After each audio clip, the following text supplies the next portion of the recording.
Good YouTube, Quinn Wade coming to y'all with another Who to Expect for awards. I only got one more after this one, which is Hustle Player of the Year. We're gonna talk about who to expect to win the NBA Clutch Player of the Year. Last year it was won by Wardell Stephen Curry, and I'm gonna do this on analysisplayground.com and on YouTube. And I think he's gonna be in that conversation to win it again. This is a year where they don't have Clay, so they need somebody to step up. They need somebody to put them in a winning situation. They need him to be the lone splash brother this year, and I think he can get it done. Obviously, he has a lot of talent still on his roster, a lot of guards, a lot of wings, and Steph Curry, he showed in the Olympics, I should say, that he can score and he can create his own shot and he can still do it at a high level, and they're going to need him to do that, which he has shown that he can do it obviously last year. And he's going to be in a position where he's going to get a lot of opportunities and a lot of shots, and they're going to have to fall eventually, and they're going to have to fall consistently if this team wants to have a chance to make it into the playing tournament or playoffs in general. And I think he's ready for it. Obviously, Steph Curry doesn't run from any challenge. He's one of the greatest players ever. He's one of the best performers ever, one of the most consistent players we have ever seen at the guard position when it comes to consistency and efficiency. And I just think that it's just interesting to see how this team is going to perform, what rotations they're going to use, and how they're going to find a way to keep him evolved, keep them effective, not tired, not beat up, not battered, not bruising for carrying the load that he's going to have to carry for this team to be at the apex of the Western Conference, which you need to do if you're trying to make the playoffs guaranteed and avoid them extra games getting to a tough spot, which is the seventh and the eighth seed in the Western Conference. So Steph has to go through war to be able to do it in a bloodbath that's going to have to happen for them to be able to win. But he's been through it before. He has done it before. And it's just going to be fun to see him have an opportunity to do it again, just because close games and competitive games are the funnest games to watch as a fan. And it brings out the best of you as a competitor. And I think Steph will be prepared. Another guy, Nikola Jokic, he took that super max contract. He won a championship with the same starters outside of one. And it's going to be, can Jokic lead this team as the best player in the league to more wins or close to the same amount of wins? And can he get them into the top six with a depleted lineup, even off the bench? And he's going to accept that challenge, as we've seen even in the Olympics, that Jokic doesn't fear anybody. He's a guy that goes hard every possession, every opportunity. He's going to come ready to dominate. He already feels like nobody can guard him, nobody can stop him, and it's facts at this point.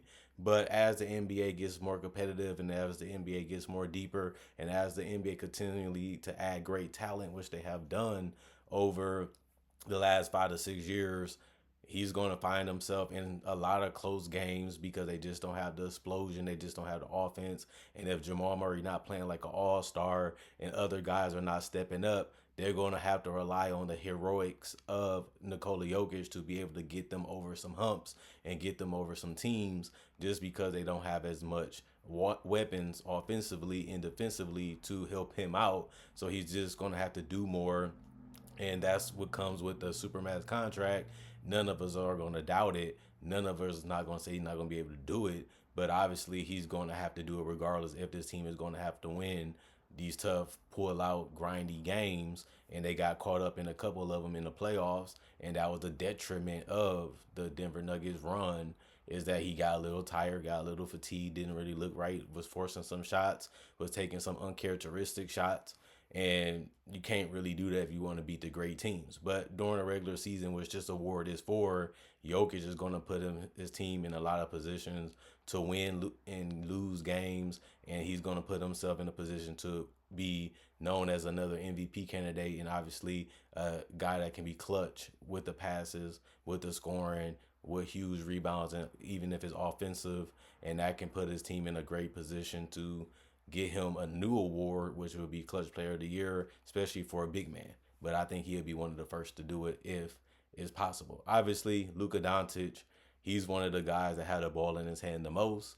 So just like the other two, the more you have the ball in your hand, the more you can impact the game, the more you can be a difference maker in the game. And I think Luka, he's going to be dribbling. He's going to be trying to find ways to create separation, find ways to abuse the defense and use his strength and his touch to be able to score. He hasn't really been a dominant clutch player in his career, even though he had a lot of opportunities to hit game winning shots and big shots. He has done it before, but this year is going to be the same type of thing where if you're going to have to be relying on your star player, that gives them an opportunity to put up those type of stats to be able to win this award. And just by that being the reason, you got to put Luka Doncic in that situation each and every time that you can, because he's the best player on the team, and you're going to want him to be the primary decision maker to let the game go in his hands, and we're going to trust that he can bring us home.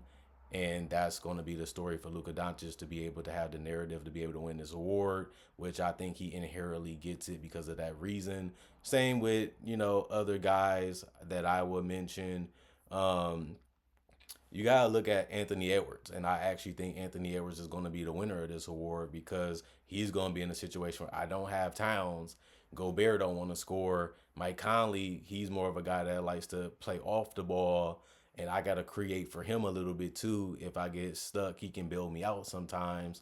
But you can look at it that way too for Anthony Edwards. This is a guy that's going to have to create so many shots for himself and his teammates compared to the other seasons because they don't have Towns.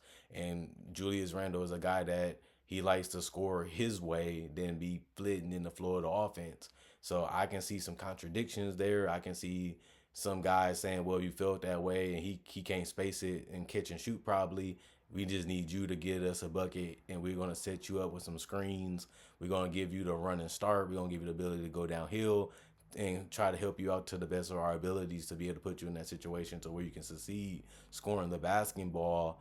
I definitely think that that will be something fun and something cool to see. A guy that a lot of people are heralding, a lot of people that are respecting, a lot of people that are vouching for, which is Anthony Edwards, especially after the summer in the Olympics. I think that this will be one of those years where he has a chance to prove to a lot of us that he's ready to take that next leap and become from an all-star to a superstar in this league. And the best way to do it is lead your team to wins, not make excuses, not whine and complain, but just get the job done. Even if it takes fourth quarters, even if it takes heroics, that's what you have to do. That's what you have to do. And a lot of people say, well, Quinn, what about Kevin Durant? Kevin Wayne Durant is a guy that they're going to rely upon. Obviously, he's one of the best scorers in the league.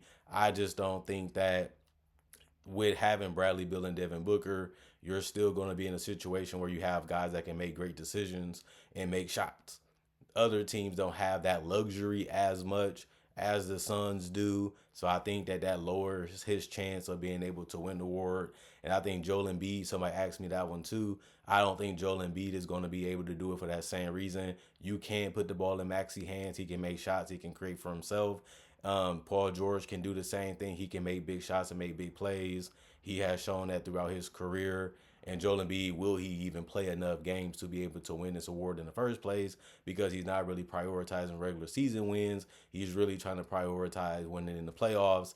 And I think Kevin Durant, Devin Booker is a guy that has shown that he can get out, he can take over a game. Same with Bradley Beal. He averaged 30 twice. And it's just about can Kevin Durant have a great, healthy season like he had last year. And we're going to win a lot of games if we can keep him that way. And even though he can close games, he can finish games, and he has shown that throughout his career, I just feel like they're going to have guys like Tyus Jones that is going to find the right guy or take the shot close to himself. And Bradley Beal and them other guys can step up and make those same type of shots if it's needed. And Kevin Durant has always been a guy that defers a little bit in big moments or in situations too.